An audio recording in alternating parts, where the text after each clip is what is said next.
Chapter 39. The Miss Dashwoods had now been rather more than 2 months in town, and Marianne's impatience to be gone increased every day. She sighed for the air, the liberty, the quiet of the country, and fancied that if any place could give her ease, Barton must do it. Elinor was hardly less anxious than herself for their removal, and only so much less bent on its being effected immediately, as that she was conscious of the difficulties of so long a journey, which Marianne could not be brought to acknowledge. She began, however, seriously to turn her thoughts towards its accomplishment, and had already mentioned their wishes to their kind hostess, who resisted them with all the eloquence of her goodwill, when a plan was suggested, which, though detaining them from home yet a few weeks longer, appeared to Elinor altogether much more eligible than any other. The Palmers were to remove to Cleveland about the end of March, for the Easter holidays, and Mrs. Jennings, with both her friends, received a very warm invitation from Charlotte to go with them. This would not in itself have been sufficient for the delicacy of Miss Dashwood, but it was enforced with so much real politeness by Mr. Palmer himself, as, joined to the very great amendment of his manners towards them since her sister had been known to be unhappy, induced her to accept it with pleasure. When she told Marianne what she had done, however, her first reply was not very auspicious. "Cleveland!" she cried, with great agitation. "No, I cannot go to Cleveland." "You forget," said Elinor gently, "that its situation is not, that it is not in the neighbourhood of—" "But it is in Somersetshire. I cannot go into Somersetshire. There where I looked forward to going. No, Elinor, you cannot expect me to go there." Elinor would not argue upon the propriety of overcoming such feelings. She only endeavoured to counteract them by working on others. Represented it, therefore, as a measure which would fix the time of her returning to that dear mother, whom she so much wished to see, in a more eligible, more comfortable manner than any other plan could do, and perhaps without any greater delay. From Cleveland, which was within a few miles of Bristol, the distance to Barton was not beyond 1 day, though a long day's journey, and their mother's servant might easily come there to attend them down, and as there could be no occasion of their staying above a week at Cleveland, they might now be at home in little more than 3 weeks' time. As Marianne's affection for her mother was sincere, it must triumph with little difficulty over the imaginary evils she had started. Mrs. Jennings was so far from being weary of her guests that she pressed them very earnestly to return with her again from Cleveland. Elinor was grateful for the attention, but it could not alter her design, and their mother's concurrence being readily gained, everything relative to their return was arranged as far as it could be, and Marianne found some relief in drawing up a statement of the hours that were yet to divide her from Barton. "Ah, Colonel, I do not know what you and I shall do without the Miss Dashwoods," was Mrs. Jennings' address to him when he first called on her after their leaving her was settled. "for they are quite resolved upon going home from the Palmers, and how forlorn we shall be when I come back. Lord, we shall sit and gape at one another as dull as 2 cats." Perhaps Mrs. Jennings was in hopes, by this vigorous sketch of their future ennui, to provoke him to make that offer which might give himself an escape from it. And if so, she had soon afterwards good reason to think her object gained. For, on Elinor's moving to the window to take more expeditiously the dimensions of a print, which she was going to copy for her friend, he followed her to it with a look of particular meaning, and conversed with her there for several minutes. The effect of his discourse on the lady, too, could not escape her observation, for though she was too honourable to listen, and had even changed her seat on purpose that she might not hear, to one close by the pianoforte on which Marianne was playing, she could not keep herself from seeing that Elinor changed colour, attended with agitation, and was too intent on what he said to pursue her employment. Still farther in confirmation of her hopes, in the interval of Marianne's turning from one lesson to another, some words of the Colonel's inevitably reached her ear, in which he seemed to be apologizing for the badness of his house. This set the matter beyond a doubt. She wondered, indeed, at his thinking it necessary to do so, but supposed it to be the proper etiquette. What Elinor said in reply she could not distinguish, but judged from the motion of her lips that she did not think that any material objection, and Mrs. Jennings commended her in her heart for being so honest. They then talked on for a few minutes longer without her catching a syllable, when another lucky stop in Marianne's performance brought her these words in the Colonel's calm voice.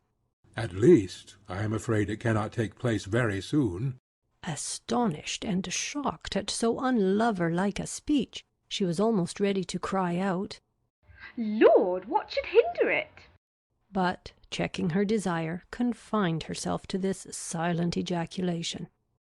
"This is very strange. Sure he need not wait to be older."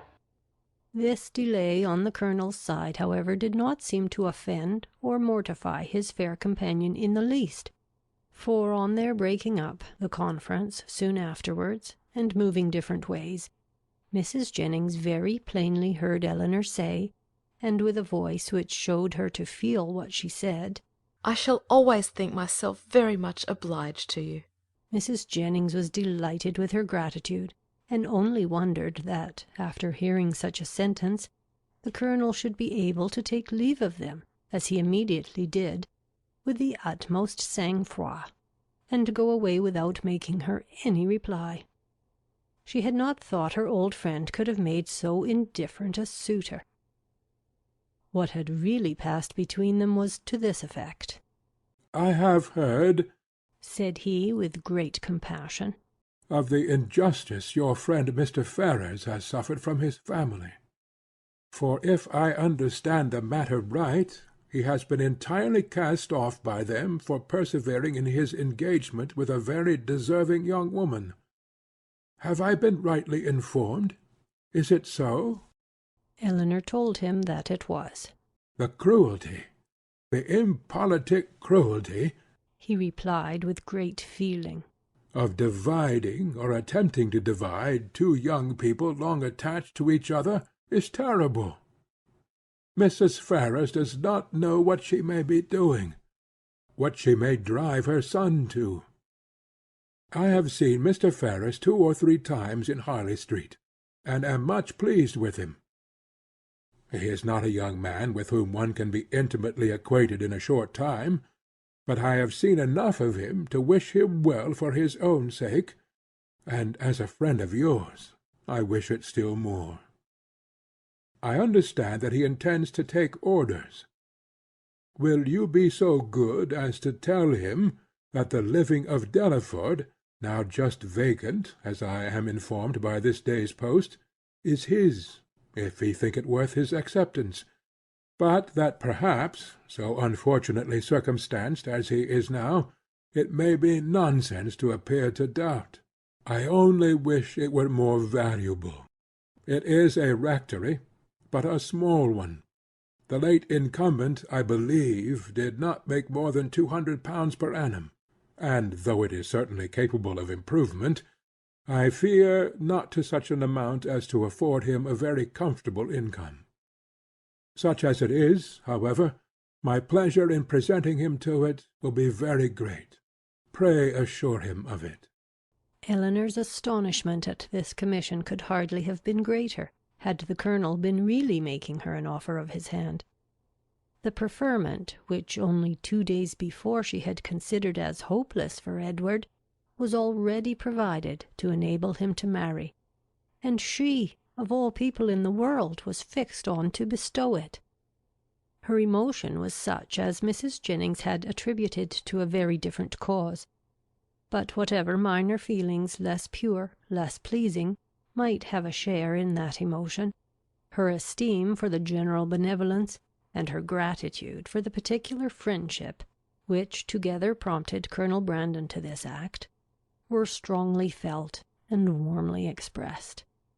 She thanked him for it with all her heart, spoke of Edward's principles and disposition with that praise which she knew them to deserve, and promised to undertake the commission with pleasure, if it were really his wish to put off so agreeable an office to another. But at the same time she could not help thinking that no one could so well perform it as himself. It was an office, in short, from which, unwilling to give Edward the pain of receiving an obligation from her, she would have been very glad to be spared herself. But Colonel Brandon, on motives of equal delicacy, declining it likewise, still seemed so desirous of its being given through her means, that she would not on any account make farther opposition. Edward, she believed, was still in town, and fortunately she had heard his address from Miss Steele. She could undertake, therefore, to inform him of it in the course of the day. After this had been settled, Colonel Brandon began to talk of his own advantage in securing so respectable and agreeable a neighbour, and then it was that he mentioned with regret that the house was small and indifferent, an evil which Elinor, as Mrs. Jennings had supposed her to do, made very light of, at least as far as regarded its size. "The smallness of the house," said she, "I cannot imagine any inconvenience to them, for it will be in proportion to their family and income." By which the Colonel was surprised to find that she was considering Mr. Ferrars's marriage as the certain consequence of the presentation, for he did not suppose it possible that Delaford living could supply such an income as anybody in his style of life would venture to settle on, and he said so. "This little rectory can do no more than make Mr. Ferrars comfortable as a bachelor. It cannot enable him to marry. I am sorry to say that my patronage ends with this, and my interest is hardly more extensive. If, however, by an unforeseen chance, it should be in my power to serve him farther, I must think very differently of him from what I now do, if I am not as ready to be useful to him as I sincerely wish I could be at present. What I am now doing indeed seems nothing at all, since it can advance him so little towards what must be his principal, his only object of happiness. His marriage must still be a distant good. At least, I am afraid it cannot take place very soon."